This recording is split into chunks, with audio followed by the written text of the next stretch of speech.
नमस्कार दोस्तों। कहते हैं कि मनुष्य अपने भाग्य का निर्माता वह स्वयं है और श्री राम शर्मा आचार्य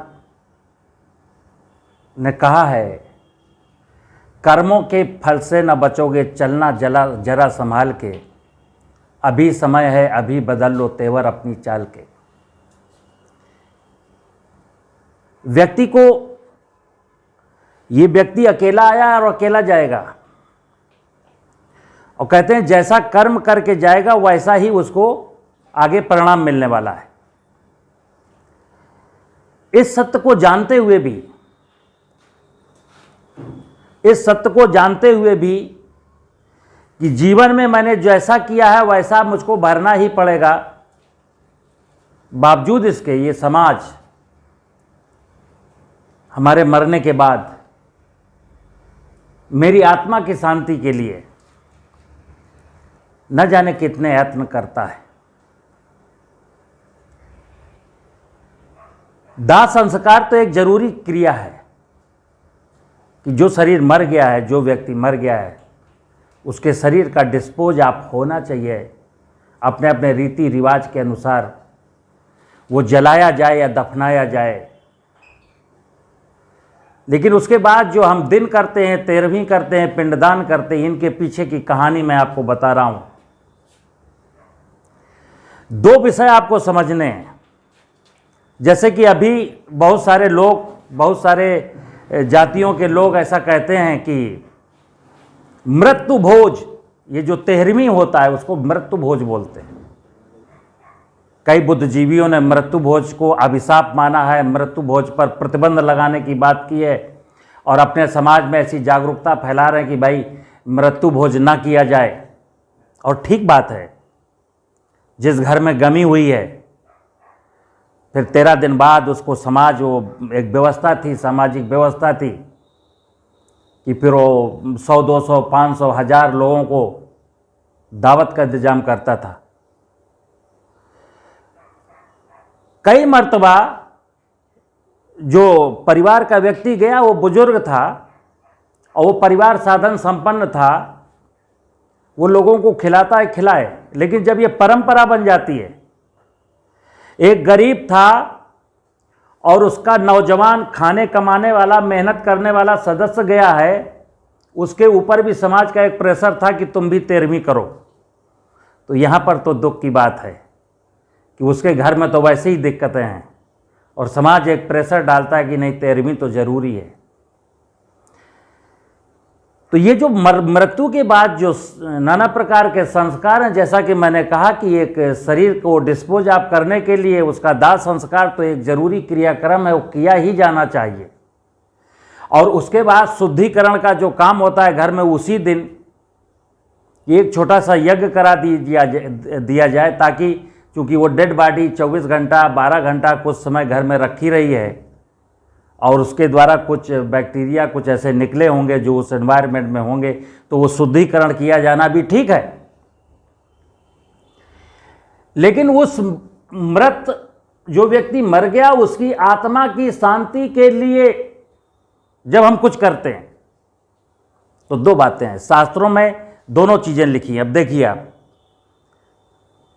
कि नहीं, उसका दिन होगा, उसकी 13वीं होगी, फिर गया जी में पिंडदान होगा और शांति पाठ होगा। बहुत सारे लोग उस मृत व्यक्ति की आत्मा की शांति के लिए कुछ करते हैं। बस कहानी केवल इतनी है। तो कहानी क्या है? बड़ी मार्मिक कहानी है। ये कहीं आपको मिलेगी नहीं, लेकिन अगर आप इसकी लड़ियों को जोड़ेंगे तो शायद आपको कुछ ज्ञान प्राप्त हो जाए। और ये आपके जीवन को परिष्कृत करने के लिए ये विषय है, आपका जीवन कैसे परिष्कृत हो जाए।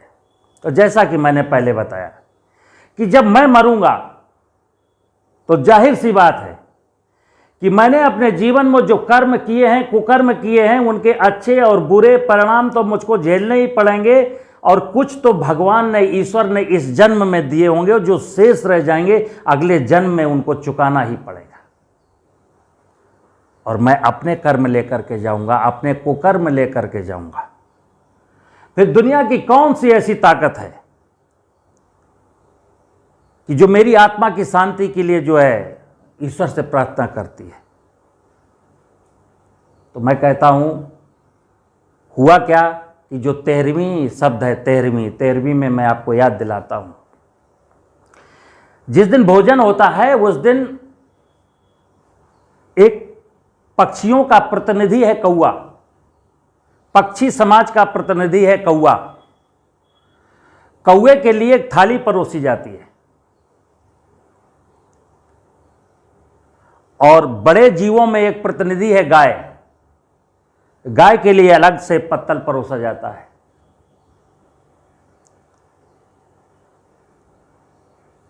और ब्राह्मण समुदाय, 11 ब्राह्मणों को अलग से स्पेशल व्यवस्था के साथ उनको भोजन कराया जाता है। छोटे पशुओं में कुत्ता, उसके लिए भी लोग कुछ करते हैं। और बाद में किसी नदी के किनारे जाकर के गया जी में पिंडदान करते हैं, वो जलचर मछलियों के लिए था। मतलब ये है कि ये मैं विनोद कुमार सचान या कोई व्यक्ति जवानी में उसने ज्ञान का तिरस्कार किया, ज्ञान को गाली दी, यानी कि अच्छे लोगों का अपमान किया, तो आज वो मर गया है। तो मैं उसके परिवारीजन के लोग क्या चाहते हैं कि ज्ञानी लोगों को बिठाएं, ज्ञानी का मतलब है ब्राह्मण, और उनको भोजन खिलाएं, उनका पांव पखारें, उनसे कहें कि हे ब्राह्मण देवता, मेरे पिताजी की आत्मा की शांति के लिए आप दुआ करिए। फिर पक्षियों के प्रतिनिधि कौवे से प्रार्थना करते हैं कि हे पक्षी के प्रतिनिधि, मेरे पिताजी ने अपनी जवानी में तुमको कुछ समझा नहीं, पक्षियों का मांस खाते थे, पक्षियों को मारते थे, जाल डाल करके फंसाते थे, तो उनसे जो मिस्टेक हो गई, लेकिन अब आप भी परमात्मा से दुआ करिए कि उनकी आत्मा को शांति मिले।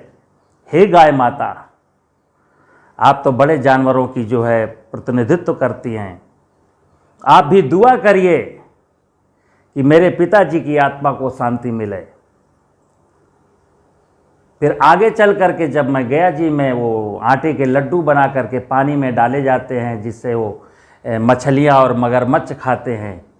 तो मैंने जलचरों के लिए भी अच्छा काम नहीं किया जीवन भर, तो जलचर के जो प्रतिनिधि हैं मगरमच्छ और मछली, उनसे प्रार्थना करता हूँ कि आप लोग भी दुआ करिए कि मेरे पिताजी की आत्मा को शांति प्रदान करे। ये आपको कैसा लगता है? क्या ऐसा होता है?